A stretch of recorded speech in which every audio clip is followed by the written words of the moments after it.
Welcome to this Carnegie Endowment meeting, the United Nations without the United States, transforming a humanitarian system in crisis. We're delighted that you could join us. I'm Stuart Patrick. I'm a senior fellow here at the Carnegie Endowment for International Peace, where I direct the Global Order and Institutions program. This event is the second in a series that we've launched to examine the concrete impacts that the Trump revolution in American foreign policy is having on the United Nations as its agencies and programs seek to respond to global challenges. The focus of this particular meeting is on humanitarian action, and we're really trying to answer a number of questions. How dramatic are the U.S. cuts to emergency relief and the dismantling of USAID, and how are they affecting the humanitarian ecosystem and impacting the world's most vulnerable people?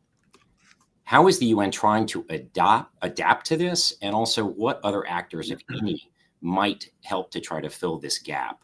And finally, might this crisis, in fact, be a moment of opportunity to rethink outmoded models of humanitarian delivery and reinforce humanitarian principles that, as we know, are very much under assault? So we're fortunate to have with us an all-star cast of experts to walk through these questions and ideally put on the table some proposals for how we can do better. Let me briefly introduce our panel. Alison Lombardo is a former Deputy Assistant Secretary of State for International Organization Affairs. And this series, the UN Without the United States, is very much her brainchild. So I'm very grateful for this opportunity to collaborate with you, Alison, and for your creativity in framing this entire agenda. Elizabeth Campbell is Executive Director of ODI Washington, which is the American outpost of ODI Global.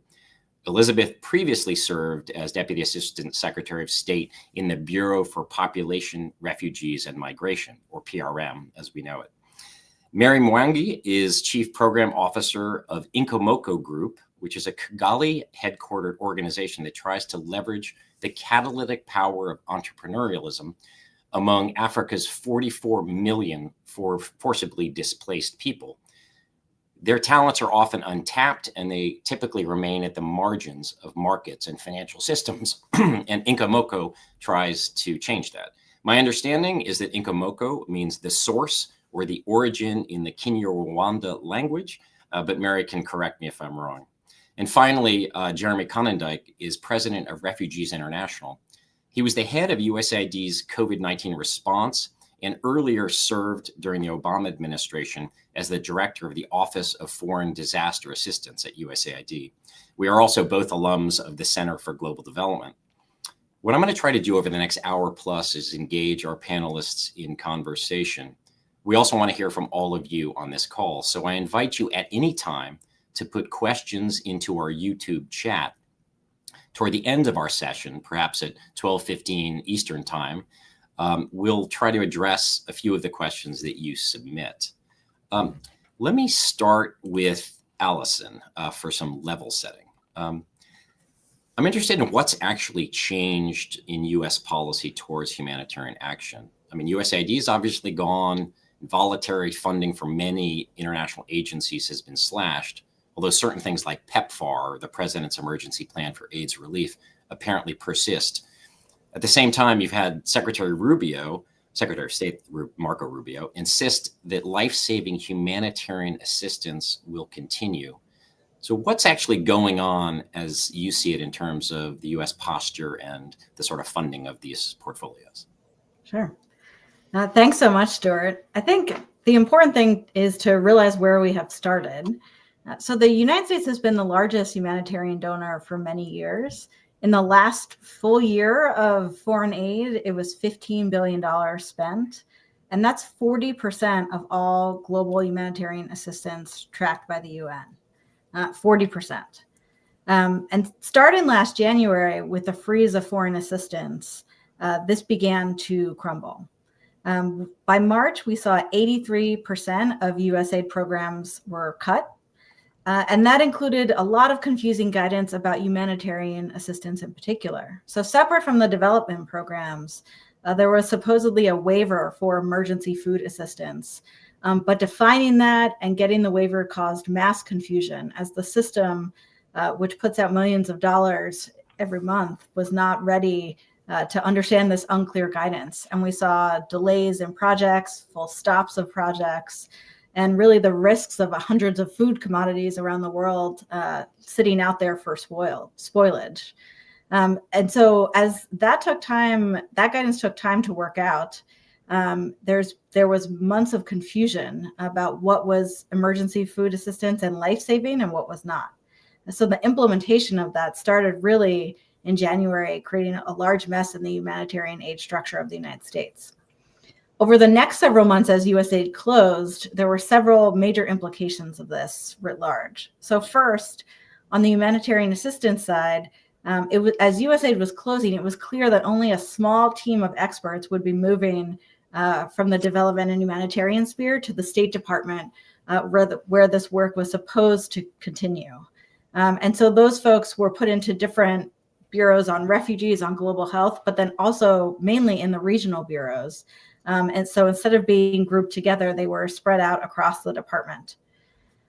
Relatedly, as you know, with 83% of the programs closing, any prevention programs, recovery programs, system strengthening programs, they were all stopped and cut back.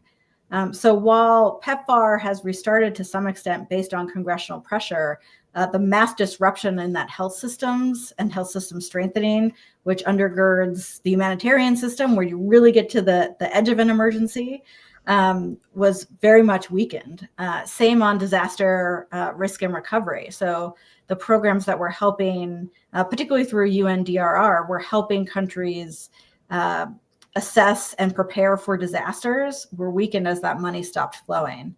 And programs like the Office of Transition Initiatives, Democracy and Governance programs, Economic Livelihood programs, with that financial pullback and those programs stopping work, you've got a weakened system all around that kind of undergirds the humanitarian system, which really only comes into play in the most desperate of emergencies. At the same time, you also had the money for the UN system going down. Many of the UN humanitarian response agencies, if not all, are funded through discretionary funding, which is voluntary funding. And the United States was and was the largest funder of the World Food Program. And so when you saw a cut to the World Food Program dollars by 90% as of this summer, that was a significant drawback that the UN has had to respond to, and we'll talk about that. But more broadly, more than 200 awards to the UN were cut off and never awarded. And then funding that the UN had anticipated was rescinded through multiple both congressional and then executive actions at the end of the year. So the kind of ecosystem of the UN was getting less funding, as well as the humanitarian agencies of the UN. And then finally, the end of the refugee program and the migration and refugee assistance account not only meant that the resettlement programs in the United States were cut off, accepting only 7,500 refugees this year compared to over 100,000 last year, but the funding for those systems to support those communities overseas and other forced displaced was also cut out at the knees. So really, where does that leave us? Secretary Rubio as recently as May said to the Senate Foreign Relations Committee that Washington should remain the world's most generous donor of humanitarian aid. And we see really a mixed bag. So there are a few new awards being made, new obligations of funding, but money is still going out the door. New money is down 2/3 from 15 billion to about 6 billion this year.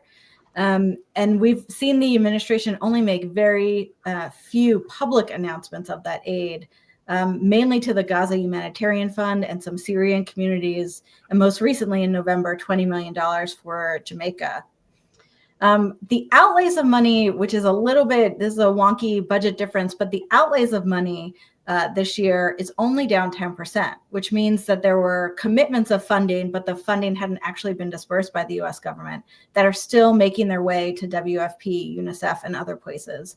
There's not a lot of transparency about that money. And so it's very hard to assess what it is because humanitarian money is needs-based and based on money that doesn't run out, doesn't have to go back to Congress every time. So it's hard to assess. But I think that the overall signal on the budget side is quite bad. So for the administration's proposal for fiscal year 26, they made a 70% cut only $2.7 billion of humanitarian assistance. And it combines into one new budget account, merging the refugee money and the assistance money. But it's down 70%. While the House draft appropriations bill did bump that up slightly, it is still significantly lower than we've ever seen before. And I think in addition to the budget, you can look at the signals on the structure and the approach to humanitarian aid, which have been really fundamentally taken out at the knees. You'll see a different set of decisions being made when you have humanitarian aid being decided by the State Department instead of an independent expert agency. I think as someone who served at the State Department, there obviously are political considerations in foreign assistance, and that makes some sense. But having a needs-based assessment, having experts being able to tell you how to respond to needs and not including political calculations has been the tradition of U.S. humanitarian assistance. My sense is that decision-making will change. And even I heard recently a story about Sudan, in fact, where someone said, well, Sudan has had enough. Well, has Sudan really had enough given what's going on? And maybe because there are not political interests or not attention paid by this administration, there's different decisions being made that are not based on need. And we've seen really devastating consequences in Sudan in particular with the cutting of U.S. funding that was propping up kitchens, local community kitchens that were feeding millions across Sudan. In addition, we're finding that the staffing is not what it used to be. So we had, I would say, approximately 1,300 humanitarians on different contract mechanisms as needed at USAID. There are only a few hundred people who have moved from USAID to the State Department working on this. And they're put in different bureaus and different structures. So with those numbers down, you have real consequences. So first, certainly the institutional memory, knowing how to do this work, having expertise, having been through conflict and disasters before, that's a skill set that people build over many years. But the capacity is down. And so where you had maybe a team of tens or dozens managing a particular conflict, you've got now 2 to 3 people in Washington, maybe 2 to 3 people in Nairobi. And that means that you've got limited ability to do contracting, and that's going to slow you down. You've got limited ability to do oversight, which has been a huge priority of the U.S. government to making sure the aid gets where it needs to go and is not diverted. And limited ability to deploy. So you're going to have to make more choices about where you're going. And so I think you'll also see that the ecosystem with the budget cuts across the board, you'll see decreased capacity of partners and of the UN, all driven by this USAID cut in funding. So you've got the budgets going down, I think, in a permanent way, and the signaling being very negative, but also the real expertise and capacity loss means that the speed, the excellent oversight, and then the professionalism of that crowd to respond is severely kneecapped. Yeah, that is a really superb and helpful overview. So thanks so much, Allison. A couple of things that we'll probably pick up on, hopefully, as we go forward is your question of skill sets. And yes, the rationale for having, in a sense, an independent aid agency that deals with development and also humanitarian assistance versus putting things not even into specialized bureaus within the State Department, but increasingly actually often putting them into the regional bureaus themselves, and also the erosion, and this gets beyond the humanitarian assistance debate in some ways, but in a sense, the de facto erosion of the distinction between development assistance on the one hand and economic support funds in the sense of things that are more strategically aligned and very transactional in terms of, giving money, even in a sense, potentially even humanitarian assistance to places that we like, as opposed to places where people are in need. The other thing that I'd like to talk about at some point is just the remarkable fact that there would usually be pushback on a bipartisan basis on Capitol Hill towards anything that would really be a slashing of humanitarian assistance. And that's a really interesting dynamic. That's a dog among others that has not barked in this most recent cutbacks. So anyway, let me move on now at this point to Jeremy. We can come back to some of those if they're of interest. Jeremy, obviously, you have this incredible perch at Refugees International, and you're advocates for and very effective advocates for the attention to humanitarian assistance and humanitarian crisis around the world. Can you give us a sense of the scale of global humanitarian need compared to available resources, which seem to be quite yawning even before Donald Trump made his second appearance in the White House, and how U.S. policies are affecting the delivery of life-saving aid, such as food, water, health, shelter, and obviously social protection as well. In your view, how do you see these cuts that Allison just described affecting the activities of UNHCR, IOM, WFP, et cetera, in the hardest hit countries? And how are you at the UN and service providers trying to adapt to these major shifts? Thanks, Stuart. And thanks to Carnegie for hosting this really great panel. It's a privilege to be on with everybody. Allison did a great job of laying out the shifts in the US government and the cuts. Really, I think the total destruction almost of the U.S. government's humanitarian response capacity. And that now is echoing across the whole global humanitarian system. The U.S. had been the largest donor. The U.S. really was the financial backbone of the global humanitarian system. And that backbone has now been basically ripped out of the body. And it is disastrous. To give a sense of scale first, the UN every year does a global humanitarian appeal process where they try to capture a broad brush sense of the level of total humanitarian need and the sufficiency of humanitarian aid and how much is required to address the most severe and most acute of those needs. Lots to quibble with in how they do this, of course, but I think it gives a useful order of magnitude sense of the level of humanitarian need. So for this year, for 2025, the appeal initially was trying to target about 178 million people out of an estimated 300 million people in total humanitarian need around the world. After the funding cuts, they initiated something called the Humanitarian Reset, which is an austerity process and potentially in the future a reform process, although really so far it's much more about austerity than reform. And they went through and narrowed down the targeting, so dropped the number of people targeted from 178 million to 114 million, so cut by more than a third. And the amount of funding likewise dropped by the appeal funding dropped from 44 billion originally to 29 billion.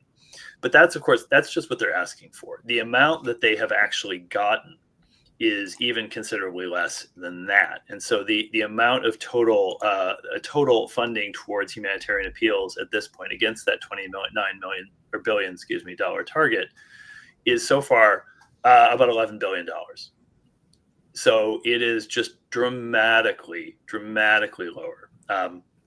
And total humanitarian funding, so inside and outside the appeals, is about $19 billion. So that is so far barely over half of the amount of humanitarian funding that donors gave to the world last year. Last year, it was over 37 billion. So you're looking at almost a 50% cut to total humanitarian funding. And, there will be some more dribbling in the last month and a half of the year, but to be now in mid-November with only 50% of the total amount of humanitarian funding that was available last year is just absolutely devastating. And a lot of that is driven by the U.S. The U.S. gave more than 14 billion in humanitarian funding last year. At this point now, mid-November, 2.6 billion. So from 14 billion to 2.6 billion, it is just an astonishing drop. And then, of course, other donors are decreasing as well. Germany has reduced. Many European governments have reduced. And so it is creating this massive financial crisis in the humanitarian system. And that is driving, in turn, huge reductions in aid delivery. I was in Geneva last week talking with WHO. One stat that they shared with me that it will be forthcoming from them in a forthcoming report is more than 5,000 health clinics around the world have either been closed or had to severely reduce services as a result of the rolling aid cuts, much of which is from the U.S. And of course, the U.S. has now completely pulled out of the World Health Organization. To the question of impact, I think that that statistic of more than 5,000 health clinics around the world being affected by this gives a sense of the scale. The World Food Program has also said they are facing critical pipeline breaks in Afghanistan, Somalia, Sudan, where there isn't a declared famine at the moment, South Sudan, Democratic Republic of Congo, Haiti, some of the largest, most acute humanitarian crises in the world. And the World Food Program is not able to supply food there to anywhere near the required amounts. My former colleague at USAID, Atul Gawande, has a very powerful new short documentary film out telling the story of what this looks like on the ground. The story of a South Sudanese refugee family in the Kakuma camp in northeastern Kenya.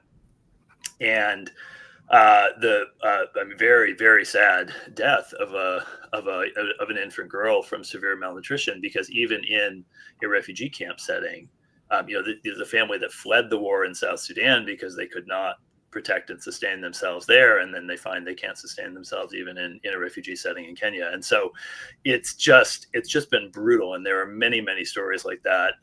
My organization has documented those on missions that we've done this year in Bangladesh and Syria and in South Sudan, Kenya, elsewhere. Christoph has been documenting this in a variety of places. He told a very powerful story about the death of a young refugee girl in Uganda, totally needlessly, and simply because all the malaria services in the camp had been disrupted by the U.S. aid cuts. So there is this huge rolling disruption to humanitarian services around the world at a time of historically high humanitarian need. And then I want to also emphasize something that Allison talked about. She talked about what the cuts have looked like within the capacity of the U.S. government. There are corresponding reductions in the capacity of the system at large. So 2,000 staff have been let go at the World Health Organization, 5,000 at the UN High Commissioner for Refugees, 3,000 at the International Organization for Migration, 6,000 staff at the World Food Program. So we're seeing just this massive contraction of humanitarian funding and humanitarian capacity with no corresponding reduction in humanitarian need.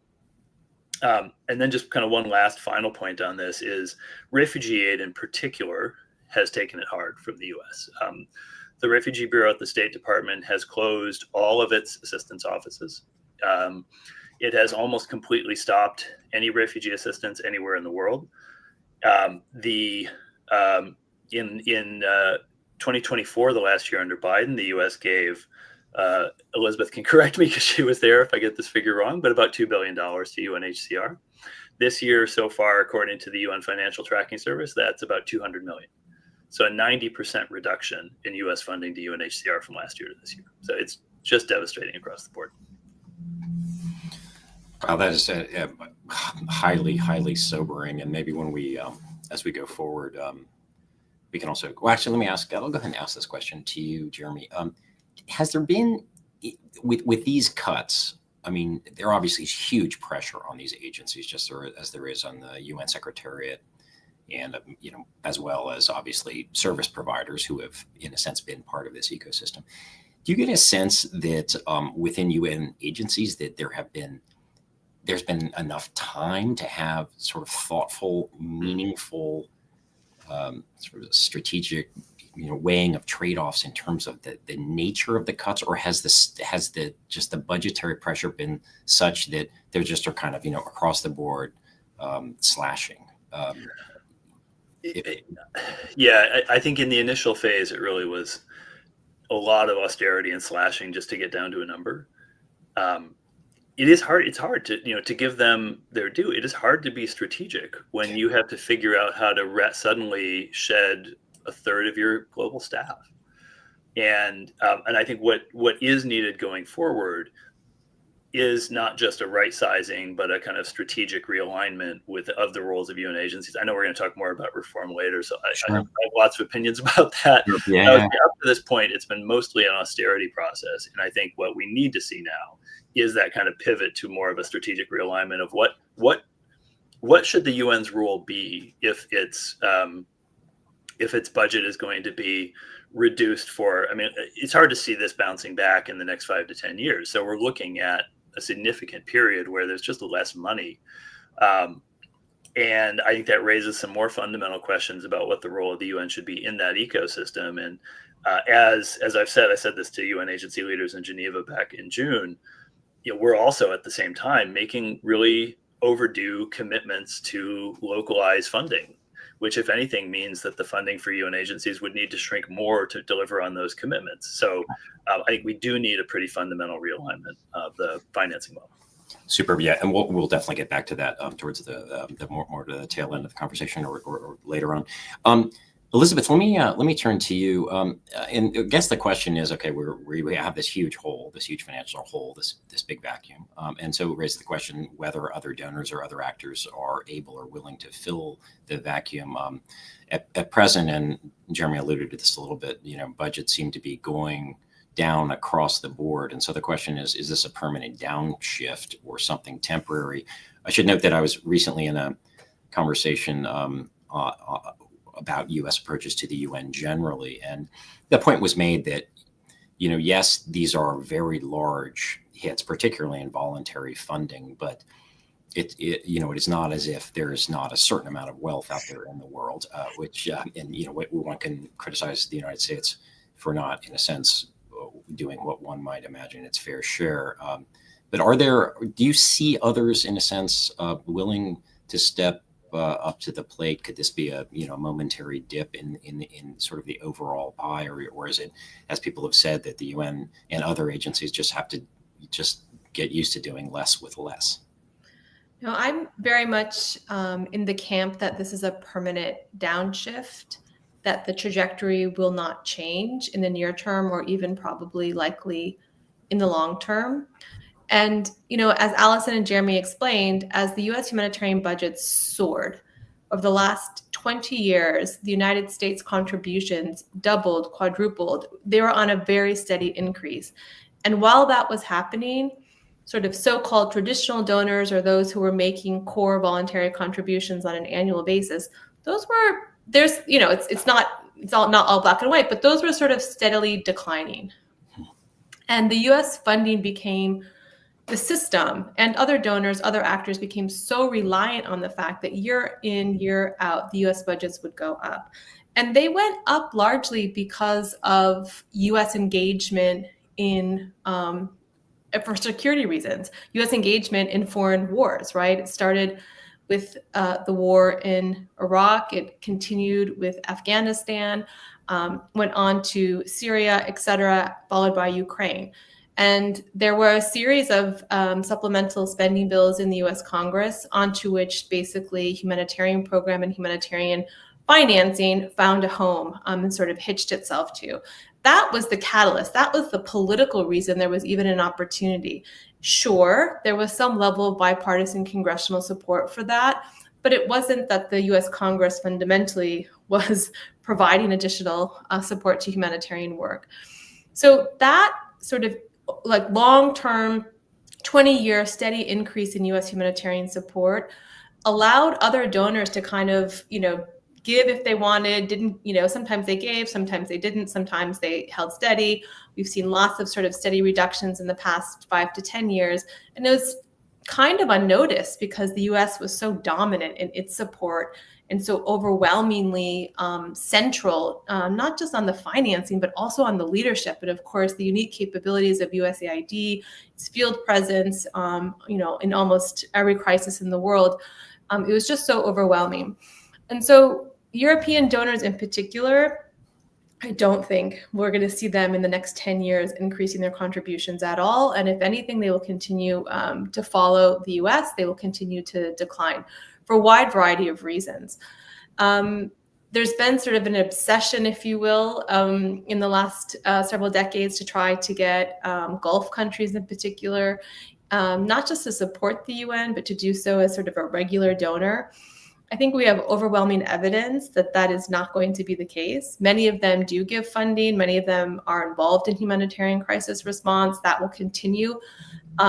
For most of them, their preference is to do that on a bilateral basis, sometimes with the UN, sometimes not. But I don't think that their future is one where they're going to consider regular contributions to the UN. You're absolutely correct that we have a very rich world. There's huge amounts of resources out there. Private sector, personal, family funding, philanthropy. I do not think that those sources of funding are going to funnel themselves through the UN system. There's opportunities that they may partner at regional, national, or local levels that they may give and respond to humanitarian crises. But I really don't think that the trajectory is through a centralized global system, and certainly not through the UN. So I think for me, the loss of the U.S. funding, the United States pulling itself out, the unlikelihood that even under a democratic administration and a democratically controlled Congress that will come back, I think in many ways was sort of the wake-up call on a trajectory that had been in play for a long time. The US money was sort of masking a lot of things that were happening in the system. So, I know we're going to talk about reform sort of later in the conversation.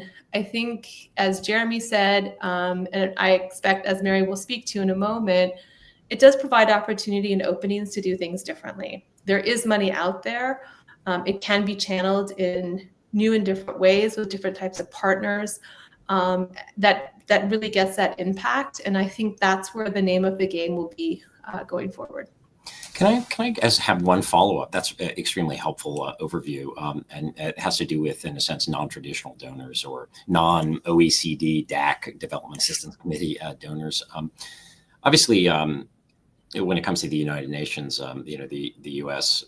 Slashing not just its sort of voluntary contributions, which, if you pointed out, have been highly generous, but also slashing some of its assessed contributions.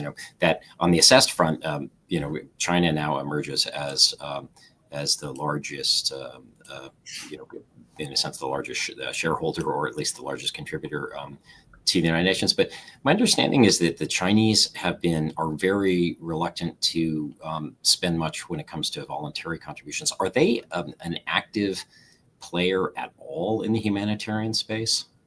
No, you're correct. They don't contribute much on the voluntary side, and they've never been a significant actor on the humanitarian side. I think we have some examples where they've given a couple of million here or there, supported one or another organization, but they haven't shown up with their financing, and they haven't even really shown up to a lot of the important conversations or debates. Interesting. I'm going to move to Mary, but Jeremy, did you have something you wanted to follow up on? I thought you may have indicated. If not, no, just vigorous nodding to most of what Elizabeth said. That's great. Fantastic. All right. Well, we appreciate vigorous nodding. Mary, we've talked a bit about the view from New York and Washington. I'm also wondering how partner countries and humanitarian aid recipients and partners are adapting to these new realities. According to IRC, 10 of the 13 countries hardest hit by funding shortfalls when it comes to humanitarian relief are in Africa. So I'd be interested in your view from the continent. I know Inkamoko works in a number of different conflict zones around the continent. I'd be interested in how you're seeing the impact and fallout of the dramatic shift in U.S. posture and how it's influencing the partners that you work with at the international level. Great, thanks, Stuart. So the impact of the shift in humanitarian funding, I think, hit the continent very hard and very fast. So we went from receiving a stop work order on the 23rd of January of this year to the very next day, organizations announcing that they will be shutting down. We saw health systems basically announcing that they're losing almost half of their staff, and that's in countries that are not even hosting many of the displaced people that we are serving. So at Inkamoko, we work primarily in displacement affected communities. So a lot of the countries that were hardest hit by the aid cuts are the countries where we have clients. So that would include South Sudan, it would include Chad, that is currently bearing the brunt of the Sudan crisis. Of the just over 1.3 million refugees currently hosted in Chad, about 1 million of them, and the number has probably grown in the last month, are from the Sudan. We have Ethiopia as well, that is also quite a bit from these aid cuts. So the impact was felt more or less immediately. Obviously, the first reaction was lots of confusion and trying to figure out, okay, what does this actually mean? Because we didn't get too much clarity with the decision that was made. It was just, one paragraph saying, stop work, we'll give you in 90 days, we will review and we'll decide how we want to move forward. So the impact hit us quite hard as a continent, and it hit us especially hard as organizations that are working directly with displacement affected communities. So when a big donor pauses funding or redirects priorities, those effects cascade very quickly. So like I mentioned, the delays in salaries, in a lot of instances, a lot of these NGOs actually just had to let go of their staff more or less immediately, knowing full well that without the ability to use the funding that they'd already secured and they'd already planned for, they had to stop programs mid-cycle. For partner governments that were receiving this funding, it's not just a financial gap, it's also a predictability crisis. So it is nearly impossible to do annual planning when funding decisions are made more or less in an impromptu way. So just a declaration or a tweet coming through or something like that. So that's difficult for a government. It's also really difficult for organizations where we need to allocate our resources and plan for our resources, not actually on an annual basis, but on a multi-year basis for us to serve these communities sustainably. A lot of the communities that we serve, so in Sudan, in Ethiopia, Kenya, Rwanda, Chad as well, we saw some of the essential services that they rely on. So that's healthcare, that's food assistance, education, disappear almost immediately. For example, I think there were a couple of examples given from South Sudan. The region that we work in South Sudan, we saw 26 health facilities close almost overnight. We also saw the food assistance, which had been going down over the years, but we saw that drastic shift from where maybe the rations had been cut by 20% or 30% over a period of a year or 2 years. We saw that being cut by up to 80% more or less overnight. So that puts incredible strain on these communities. And it basically creates a humanitarian crisis within a humanitarian crisis. At Inkomoko, the work that we do, we are basically a development organization, and we are a development organization that's working with communities that receive humanitarian assistance, and our intervention and our model is built on top of the humanitarian assistance. So it was built on the assumption and the knowledge that when refugees are received within a country, there will be some kind of humanitarian assistance to provide some basic services and to create that social safety net, that these refugees need to start to build livelihoods and to start to build their lives in displacement. When that safety net is ripped away almost overnight, nothing else can stand, because that was really the foundation that a lot of development interventions in the refugee space are built on. So we saw, that a lot of our clients are the business people within these communities, and a big part of their demand came from demand for essential commodities. So they would receive cash assistance, and this is the cash assistance that they would use to buy essential goods and services. So we saw demand go down, not just for non-essential goods, but also for essential goods. We saw our clients under significant strain to keep their businesses going. Whereas maybe at the beginning of the year, so at the beginning of January, we were talking about our impact goals for how we want to see our clients grow, how we want to see our clients grow their business. Now we needed to start thinking about how to help our clients' businesses just survive and to sustain the jobs that we've already managed to, and the livelihoods managed to support in these communities. So other things that we saw was, we saw a hint of this during the COVID crisis, was when international organizations lose their funding, or they start to go away, or they can't serve the community, we have to lean on local actors. So refugee-led organizations, local organizations that are typically treated like subcontractors as opposed to essential architects of resilience in these communities. So the need for us to redesign the Humanitarian and Development Compact to put these local actors at the center as opposed to at the periphery is also really important.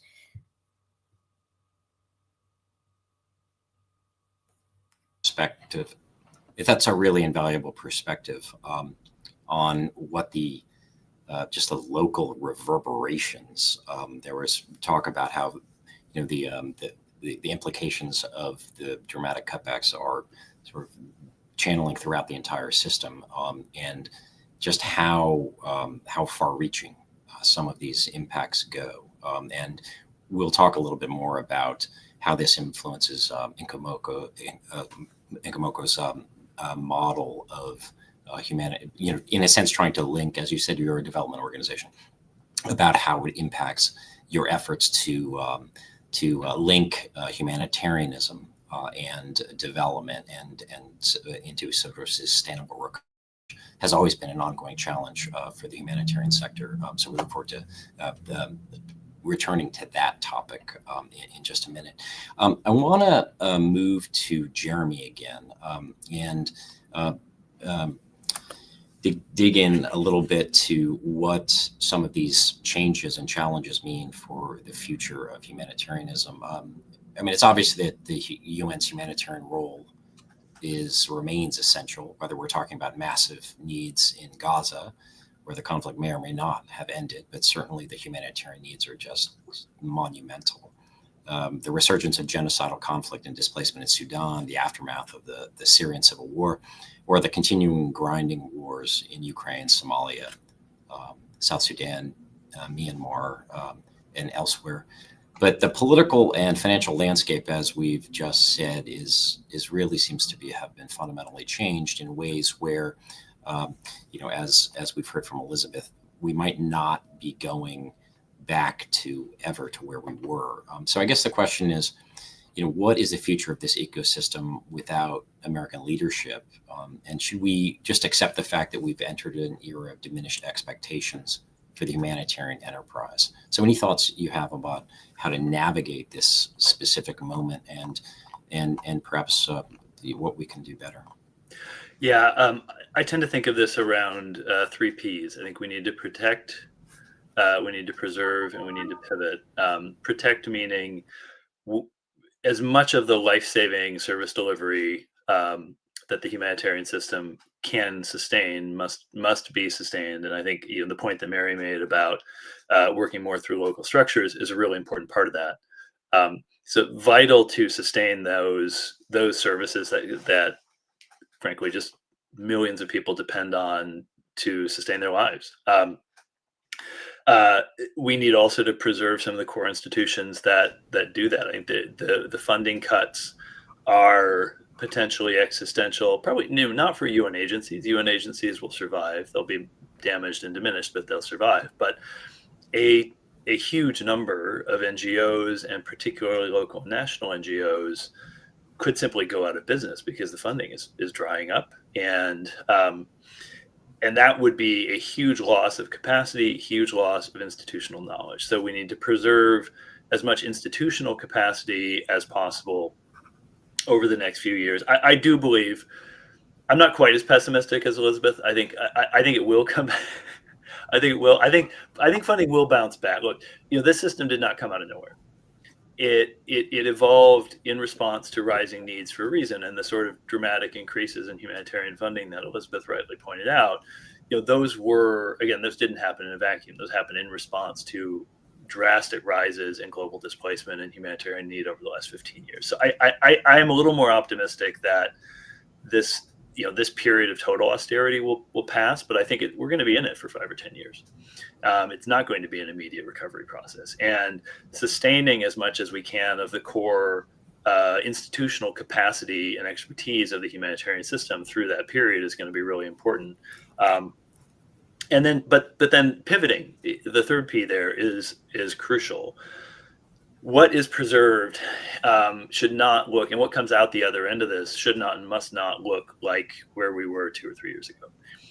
The humanitarian system, and particularly the UN's role in the humanitarian system, has been very supply driven rather than demand driven. It has been very much premised around the UN agencies absorbing the vast majority of the financing in the system, and then kind of positioning themselves as the financial intermediaries of the entire system. So, 50% of humanitarian financing traditionally has gone to just 3 organizations: WFP, UNHCR, and UNICEF. And look, those are great institutions. I have huge respect for those institutions. Should those 3 institutions pool 50% of all humanitarian financing? I don't think so. I don't think they're effective as donors. I think they are great institutions in many ways. Making them the core financial intermediary layer of the humanitarian system is not effective. It's not efficient. And so I think that's something that we really need to rethink. There's no way to get to the sort of locally led action, that Mary was talking about, as long as that financial model remains in place. So I think we need to pivot away from that sort of a financial model. We need to really, there's been interesting models in the global health sector, something like the Global Fund, which pools money at a global level from donors and then allocates it directly to recipients at a country level. We don't have any equivalent to that in the humanitarian system. And I think something like that pooled funds at a country level, pooled funds at a global level, would be a lot more efficient than the system we have now, and would also unlock further efficiencies by working through locally led action rather than the comparatively more expensive internationally led action. We have a really interesting ongoing experiment with this in Ukraine right now. The UN pooled fund in Ukraine used to give most of its money to other UN agencies. A couple of years ago, Refugees International, my organization, worked with a group of Ukrainian organizations to form an advocacy coalition that pushed the UN to localize the pooled fund, and they have done. And now most of the funding goes to local Ukrainian organizations. We found that it's at least 17% more efficient on the dollar to work through Ukrainian organizations, and that's in a fairly expensive country. You can imagine the greater efficiencies if we could do that more widely across the world. But that requires, again, a real pivot in the financial architecture of the system. One other thing I just want to say here on the impact of the diminished U.S. funding is, there's a service delivery component to that, but there's also just a layer at which a lot of the enabling functions of the humanitarian system were bankrolled by the U.S., and those are suffering too. So things like famine early warning, the U.S. has dramatically cut its investments in famine early warning. The logistical backbone of the system, through the logistics cluster and through the World Food Program, is one of the things I think the UN does very well. The U.S. gave $224 million to that in 2024, $46 million this year. So, that doesn't just harm the projects the U.S. otherwise funds. It actually constrains the logistical capacity and the delivery capacity of the entire system, whether those programs are funded by the U.S. or others. And there are a lot of examples like that of these kind of behind the scenes systems that you never had to think about that much because they just kind of worked. That's really now breaking and struggling because the U.S. is pulling back that kind of.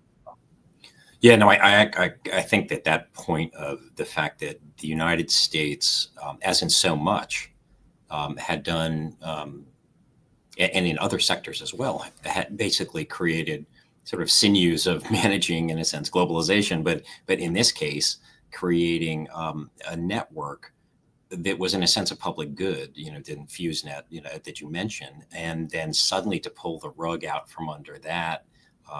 And there you see this in other aspects of, contributions to science and data collection, and then the sharing of what in effect had become public goods is maybe one of the more silent ramifications, but in a very, very important, with very important implications for actually handling this. I also thought it was interesting, your idea about pooled funds, and as there clearly is a pilot or experimental project aspect to this that I guess what you're suggesting is, look, this could conceivably have legs. Let's think about how one might do this going forward. And then also just on your on the second of your 3 Ps, the preserve. I think the human capital and brain drain dangers that you're describing is also very interesting and compelling, because there's always the danger, of course, that you could retain the shell of agencies.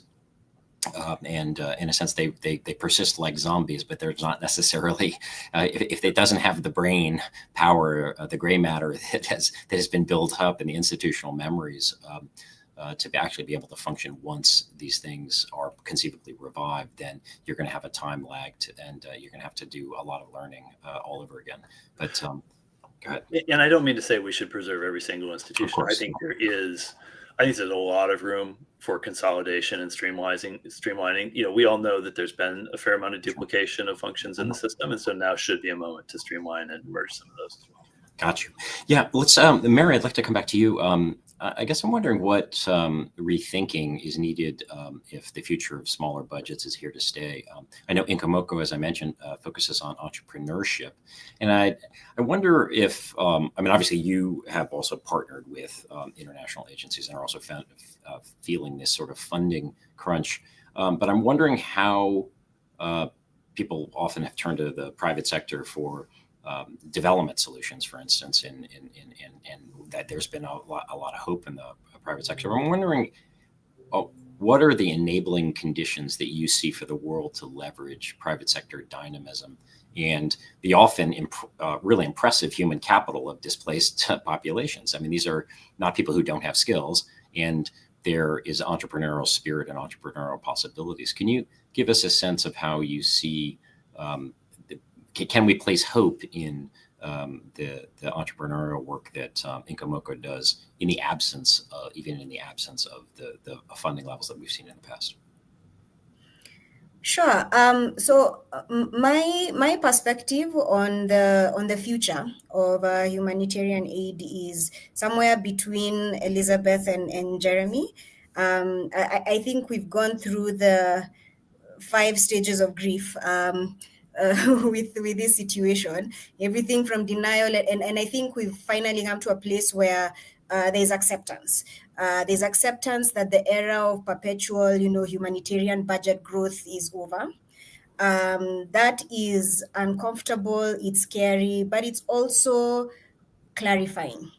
And it gives us an opportunity to think about how we need to shape the future of the work that we do in these communities that we serve. And the need for us to really start to dig into what are the outcomes we're looking for with every dollar that we put out, around efficiency of the money that we're spending to do this work, and around ensuring where is the ownership? Where does the ownership of the work and the impact that we do, where does that lie? So we see 3 big shifts that need to happen related to what both Elizabeth, actually what we've been talking about since the beginning of this call. So one, I think there is a need for us to shift from this idea of separate humanitarian and development finance and find ways to integrate that. So instead of short cycles of emergency funding, we need to blend that with recovery and resilience from day one. So for every dollar that is spent to save a life, there has to be something that goes to saving that life and something that goes to rebuilding livelihoods, because that's the only way that is sustainable. We also need to shift from this idea of just delivering services to actually enabling livelihoods, enabling the local community to actually build their own resilience. So the question to ask is, okay, what can we is not actually what can we provide, but it's around what systems do we need to strengthen, what local systems do we need to strengthen to ensure that these communities can be resilient. And also, basically, if those systems don't exist, how can we invest to build those systems? We've talked a lot about, local organizations, whether that's national NGOs, local NGOs, refugee-led organizations in the case of the displacement-affected communities. But what we are really asking for here is a more balanced humanitarian compact. I was saying earlier, we need to stop thinking about local actors in the system as a delivery channel or as subcontractors, and we need to start seeing them as co-architects of solutions that we are paying for, and really just focusing less on the volume of funding and more on the value that we are getting out of that funding. And it is really important for us to start thinking about efficiency as well, because if we accept that the era of ever-growing budgets is over, then we need to make every dollar count. So really thinking about what is the most efficient way for us to make use of these dollars. Is it in large organizations with large overheads, or is it making sure that this money gets direct to the organizations that are actually delivering services in the community? So when we think about entrepreneurship, and that's the business that we are in, entrepreneurship is not a nice to have now, it is essential. I think it has always been essential because we know that there is no resilience without agency. And if we are thinking about integrating humanitarian and development finance, then we are also thinking about shifting from just aid to actually supporting agency. And there's no agency that can happen if people don't have choices. And the best way to give people choices is to make sure that they have money in their pocket for them to choose. So the need to ensure that the entrepreneurship is supported at the community level is critical. We talk a lot about private sector solutions and how to bring in private sector to bridge the gap. But sometimes we talk about private sector as if private sector can come in and bridge a humanitarian gap. Private sector is private sector. So they're driven by profit. They need to see a viable market. So in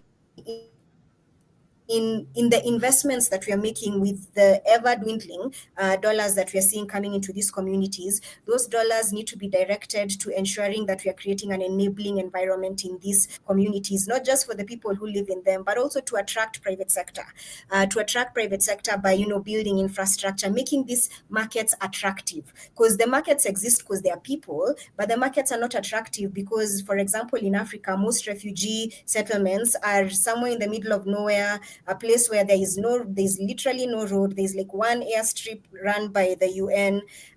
There's literally no connectivity. So if we invested in actually building towns and cities where we do have populations that are big enough to be a town and a city, then the private sector will see the opportunity where they can come in and plug in.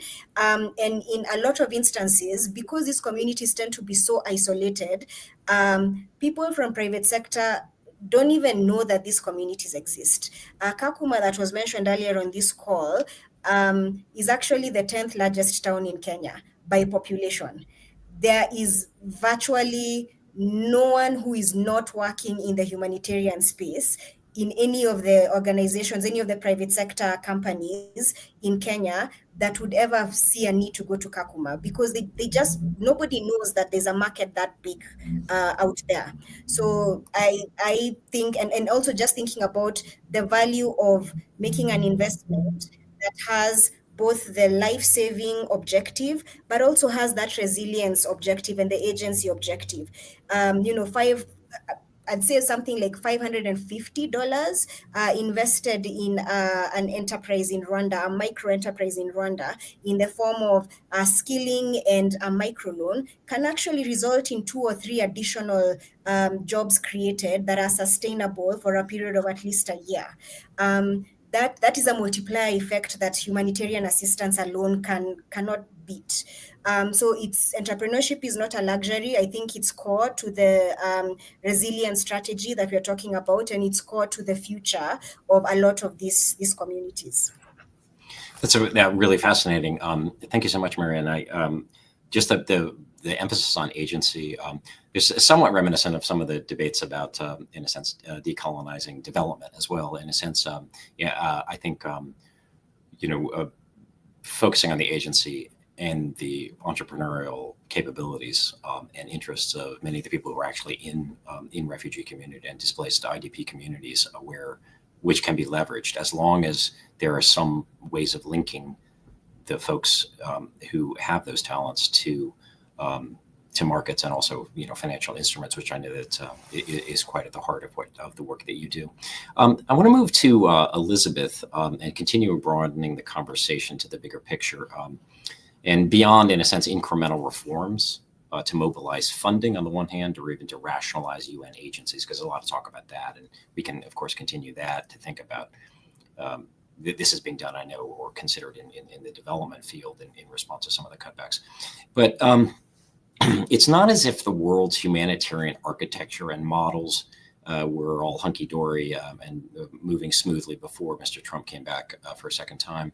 Obviously, humanitarian principles like humanity, neutrality, impartiality, and independence have all been under pressure.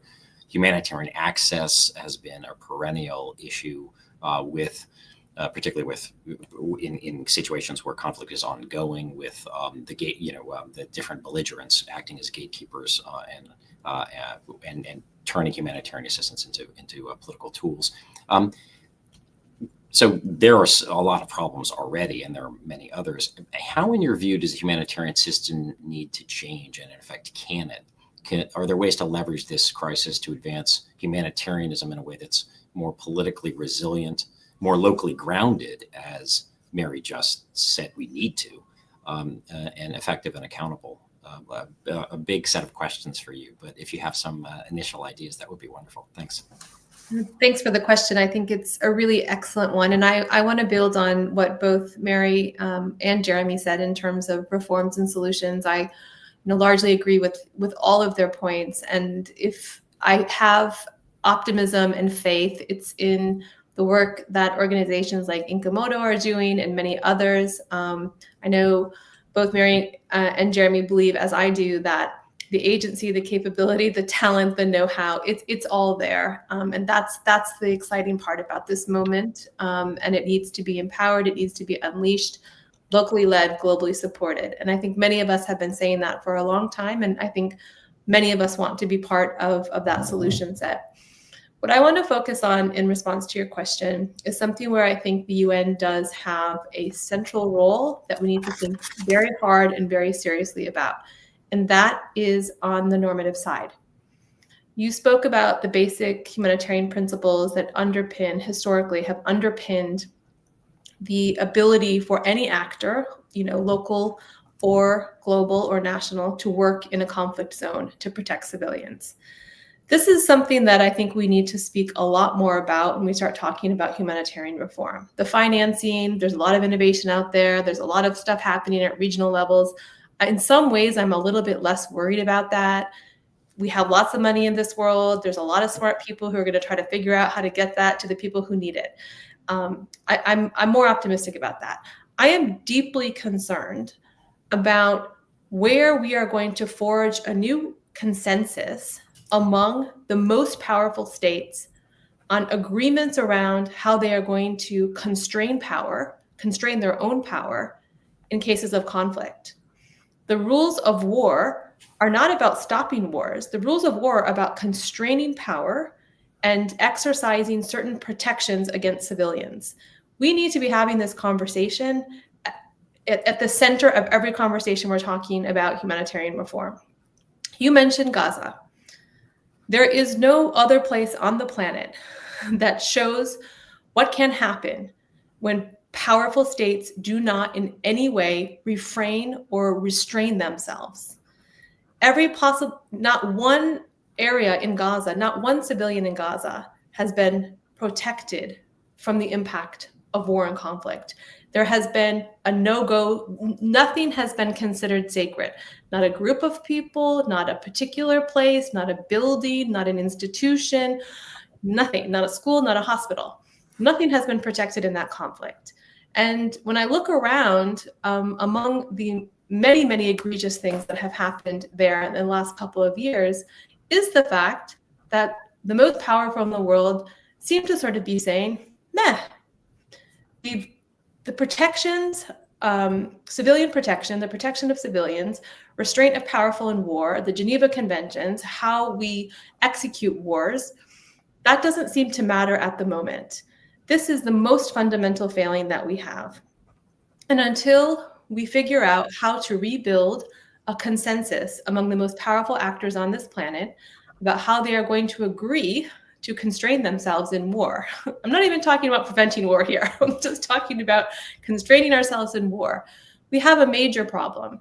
And I would urge all of us, no matter where we sit, whether we're working in a grassroots organization or at a capital level or in an international organization, to put this question front and center. And I think this question and the future of the UN should be shaped around this set of questions, not whether or not UNHCR, WFP, and UNICEF get 50% of the humanitarian assistance. No, that's not the right question, or it's not even really interesting. It's what the UN, the normative framework, the member states that comprise the UN, what agreements they're going to go into to defend civilians. I mean, what is happening? I mentioned Gaza, but you can say the same for Sudan. You can say the same for Eastern Congo. Ukraine, there are sadly many, many places where there is wanton destruction of civilian life. And it is unacceptable. It is untenable. It is the reason why the humanitarian system exists, to respond to those needs. So I'm really concerned about this. I don't at the moment see a good pathway forward, but I would urge all of us to keep this question at the center. And for me, the future of the UN is not about money. It is about the extent to which they are willing to commit themselves to these basic principles. And I think that, neutrality, impartiality, humanity, independence, these are the things that we have to bring back to New York. And these are the things about which member states should be discussing. That was a very eloquent cri de coeur, if I could call it that. I think, it's really a back to basics sort of view, but a back to basics view that places the normative and moral dimension of, why we actually got into this business of actually trying to create the United Nations and trying to create limits on war and its conduct and distinctions between civilians and combatants, et cetera. I should just note that there are two very talented non-resident scholars who are working in my program. One is Ona Hathaway, who, as you know, is a very distinguished international lawyer at Yale University, and she and I have been doing a little bit of work, and she much more comprehensively and intelligently, but on the declining restraints on the prohibition of war and the use of aggressive force. The other is Federica D'Alessandra, who is doing a lot of work on the erosion and disregard for international humanitarian law. And I think the premise for their work very much is that this is a time of incredibly worrisome normative erosion in terms of the state conduct. And, it's all well and good to have norms and law, but at some point, if the violation, in a sense, becomes the new norm, then we are in a world of hurt. And this is, quite at the heart of the original DNA of the Carnegie Endowment, which was, of course, set up, to actually, in 1910, to try to actually forward some of these things. So anyway, it's alas, we have our work cut out for us still after 115 years of being in the business. But so I really appreciate that. I do want to remind the folks who are participating online before turning to Jeremy here that we would love to have a few questions. And so please place them in the YouTube chat, and we will try to get to a few of them if we can. Let me turn back to Jeremy here. So the question here, I guess, is transformation really possible? You wrote a great report in 2021 for CGD titled Rethinking Humanitarian Reform, What Will It Take to Truly Change the System, with a couple of other colleagues. And you noted in that article that, efforts to reform humanitarian action and the humanitarian system have come and gone repeatedly over the past 3 decades. I remember when Filippo Grande was in his position, there was people talked about the not a grand bargain, but a grande bargain for humanitarianism. And many times these things have just been futile or just have not really ever gone anywhere. So I'm wondering, is there any hope that things might be different this time? And what might be done to incentivize humanitarian organizations and other actors to do some of the things that you began to get to, for instance, adopting joint policies, funding pools, or multilateral governance models that more faithfully reflect the needs and advance the agency of affected peoples along the lines of what Mary was highlighting. Yeah. Well, and I want to foot stomp as well. Well, everything Elizabeth just said, but also to kind of point out the connection between both of these dimensions. Humanitarian need has grown dramatically over the last 15 years, and it's grown dramatically in large part because of the collapse in the norms of war that Elizabeth is talking about. So, when civilians are not protected, civilians are displaced in vastly larger numbers. That creates vastly more burden on the humanitarian system to respond to that. I think it's no coincidence that we are seeing that collapse at a moment and seeing the corresponding humanitarian impact of that collapse at a moment when the UN as a body for addressing and resolving conflict is probably the weakest it has been in its history and the most marginal it has been in its history. And so I think, facing the next UN Secretary General after Guterres departs will be a really hard challenge of whether it's even possible now to bring member states back and restore some UN relevance on the political side. And I think as the UN as an upholder of norms and UN agencies as upholders of norms has declined in relevance, you've seen the UN agencies become almost large NGOs. UNHCR, I have huge respect for UNHCR, but their fundamental purpose is not to provide aid, it's to protect refugees. It is to uphold the Refugee Convention. And aid is a function of that, but it is not the core function of that. And I think that one of the challenges that you see is when any institution has a huge service delivery budget, that creates really tough trade-offs around how hard do you push on the politics versus how much do you preserve your access to provide aid. And so I think that the ballooning of the UN's financial role over the last 20, 25 years has arguably undermined some of their ability to pursue their political role. And that has gone alongside just a general reduction in the UN's relevance as a forum for conflict resolution and conflict prevention generally. But on the money side, look, so one of the things that I did at CGD was just look back at a generation's worth of humanitarian reform efforts going back to the early 90s.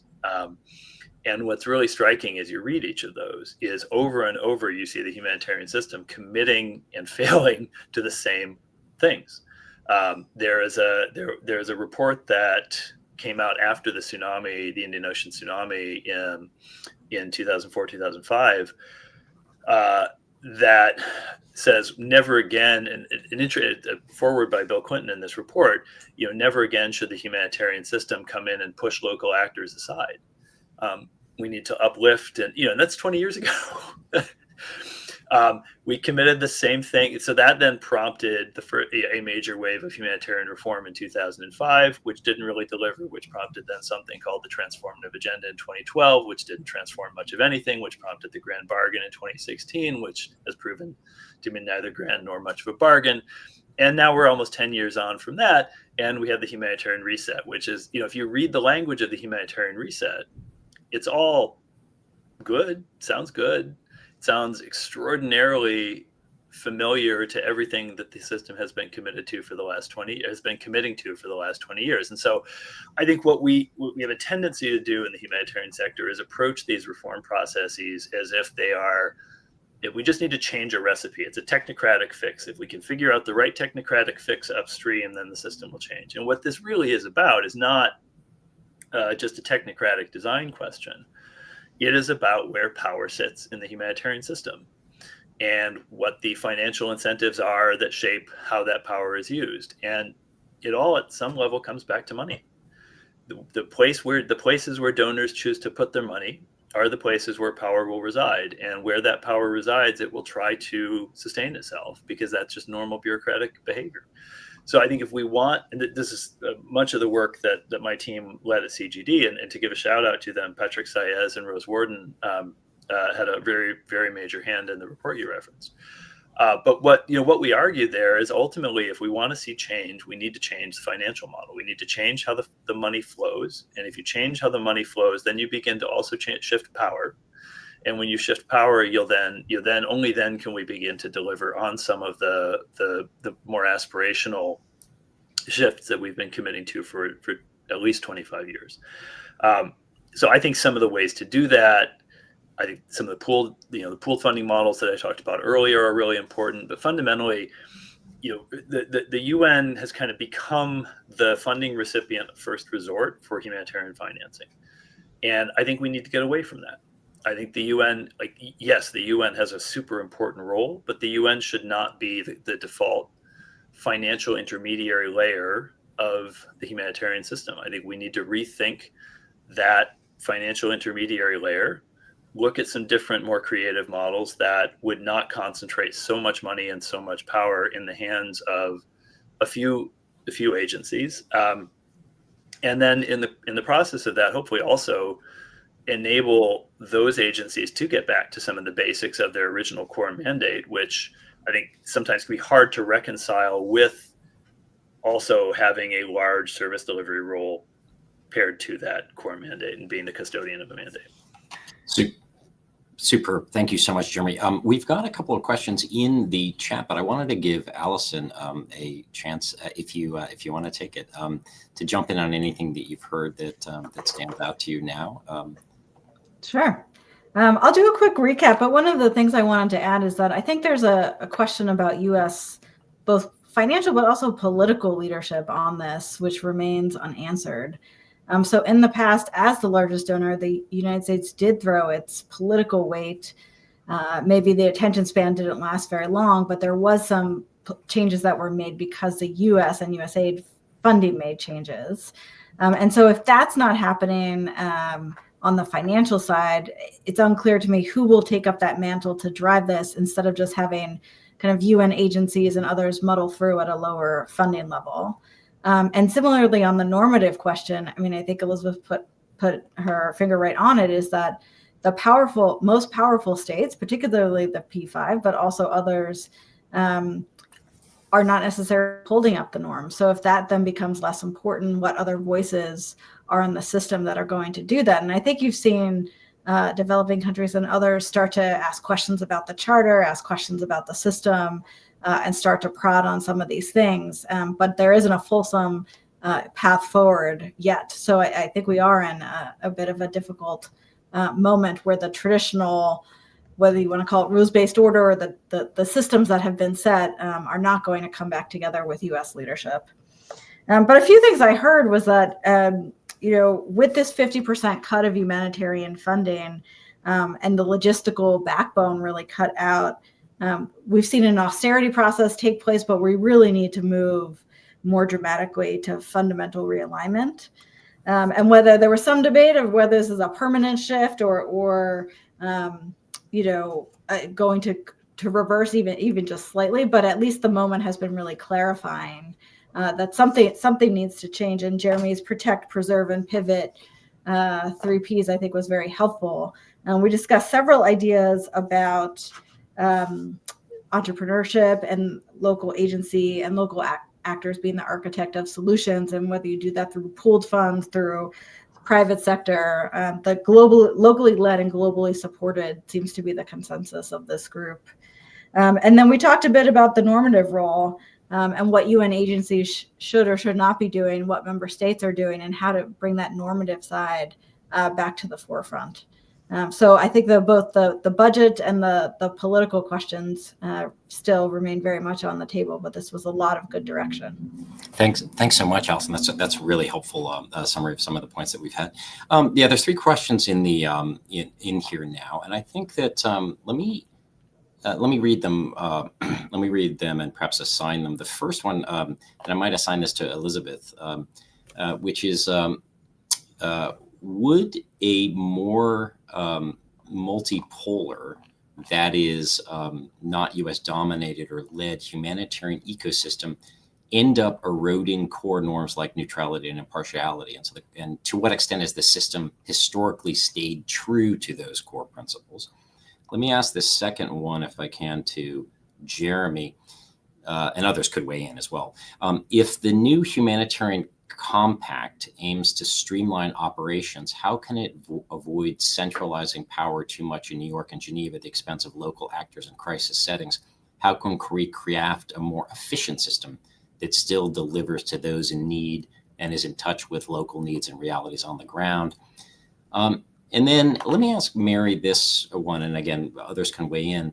The third question is, what are your thoughts on the for-profit paradigm or the privatization of humanitarian assistance? You've obviously made a good case for the important role of private market activity and et cetera, but of course, what privatization presumably could go too far as well in terms of depending on how it was framed and who the private sector actors actually were. But can I get you each to maybe provide a couple of minutes on the question that I assigned you, if that's okay? And I realize you haven't gotten these in advance, but let me start with you, Elizabeth, on the norms question of a less US dominated ecosystem. Look, I mean, I served in the Biden administration. I saw an extraordinary erosion of their application of norms.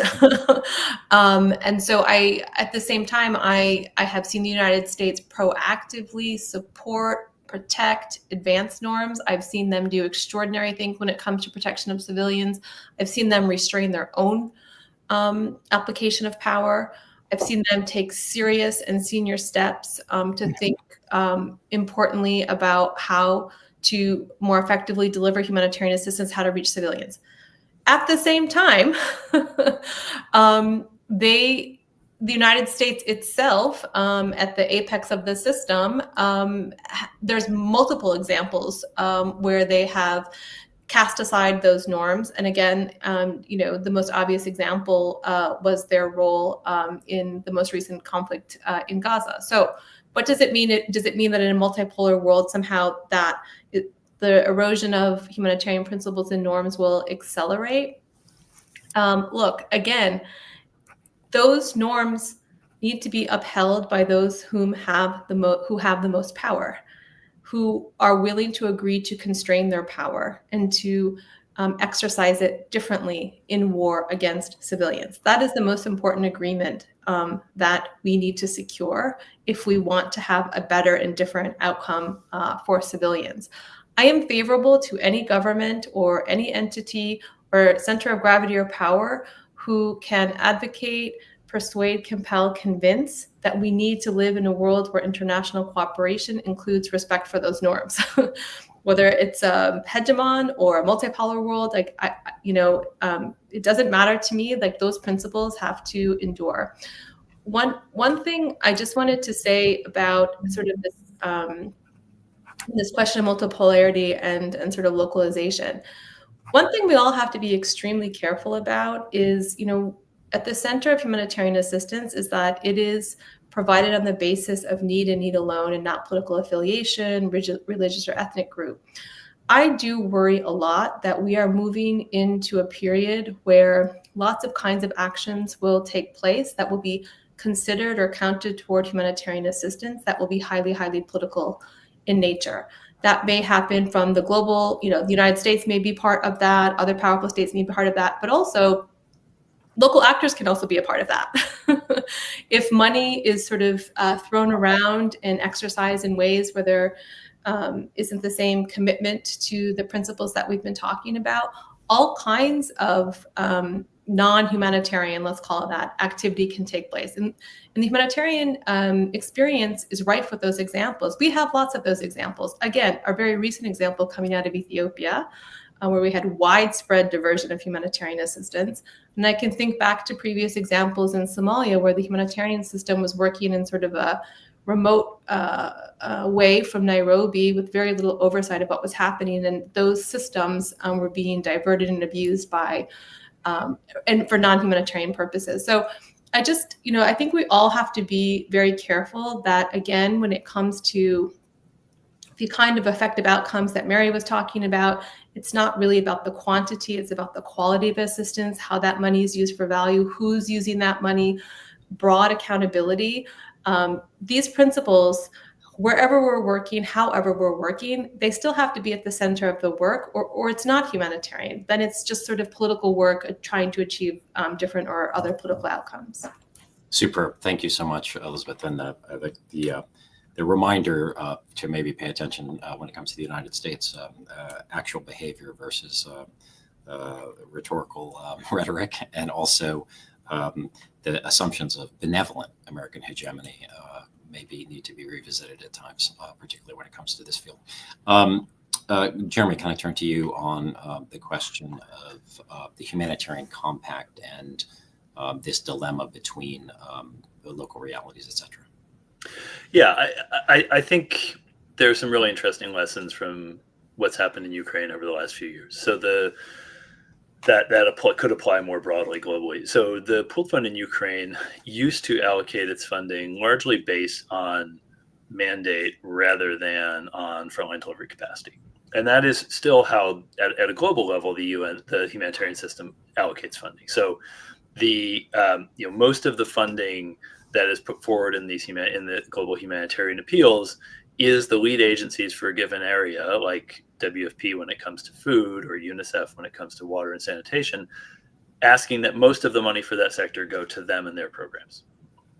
And then they allocate it out to other frontline actors. And that was how the pooled fund in Ukraine worked for the first few years. And what they shifted about 2 years ago, was giving the money directly to the organizations that could most show frontline presence and frontline delivery capacity, which is not generally going to be a UN agency. The UN agencies are not doing the kind of last mile work in most instances. And so when they made that shift and some other sort of similar changes to how they rated proposals, there was an almost immediate pivot in the funding in the pooled fund away from going to UN agencies and towards local organizations and local partners. That's not to say the UN agencies don't have a role. They absolutely still have a role, but for funding that is about frontline delivery capacity, I think it needs to prioritize that. So if you can take that principle and that sort of a conceptual shift and apply that to humanitarian financing more broadly. And to be honest, we don't really have the systems to do that at a global level right now. I think that's what needs to be built. But what is really compelling about the example of Ukraine is it shows when you have a model that can execute that kind of a pivot, there's a very organic and very sudden shift to financing local actors. And I think that is what we now need to find ways to apply more widely. That said, am I optimistic that the humanitarian reset is going to deliver that? I don't know. I think I'm a bit jaded after 25 years of seeing these sorts of commitments and not a lot of change. But I think what is different in this moment is it is a moment of financial crisis for the humanitarian system in a way that was not the case in 2005 or 2012 or 2015-16. So that there's a greater malleability, there's a greater flexibility and willingness to contemplate big changes from the major aid institutions that I think was missing in those former eras. But it will take political will. And at the end of the day, I think one other important dynamic about the loss of the U.S. as a player in this space is that major change processes in the humanitarian system historically have been powered a lot by U.S. leadership. Not to say the U.S. was always the first one to innovate, but when the U.S. got behind an innovation, then everybody else would pile on behind. And so I think losing that center of gravity politically just makes reform of the system much harder to organize in general. That's great. Thank you so much, Jeremy.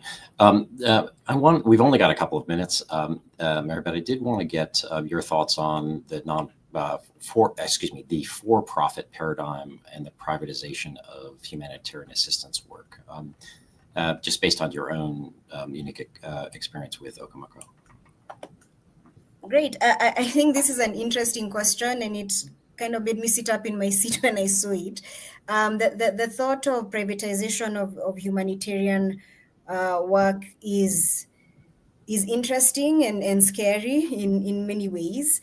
I liked what Elizabeth said earlier on around, going back to basics. So humanitarian work is is really tying it to profit is a tricky combination. So when we talk about humanitarian reform, we have to anchor it on, those humanitarian principles of humanity, neutrality, impartiality, and independence.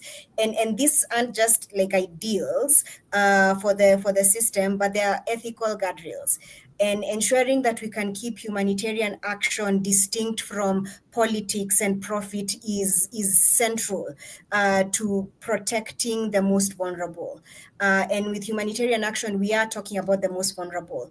I think entrepreneurship and private sector definitely have a part to play. As a part of society, they have a part to play in the response to a humanitarian crisis. But ensuring that we are really keeping those two things separate, like the humanitarian action and profit, I think is going to be critical for us to ensure that we are not making vulnerable people even more vulnerable. So that's, and I don't think entrepreneurship would ever really solve humanitarian crisis, but I think it does play a role in building resilience. So those are just my thoughts on that question.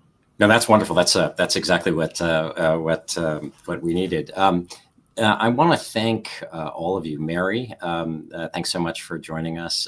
Elizabeth, Jeremy, Allison, thanks not just for joining, but also for actually helping organize and being the brainpower behind this event. So this obviously is a sobering situation, but also one hopefully that we can leverage at least to make a bad situation slightly better, and perhaps think about how we can build resilience, not just for local affected populations, as Mary's talking about, but resilience better, in line with the 3 Ps that Jeremy mentioned through the whole system. But I look forward to involving and continuing to cooperate and collaborate with all of you in the months ahead. But anyway, just my heartfelt thanks. And we now will end this program. Thank you so much.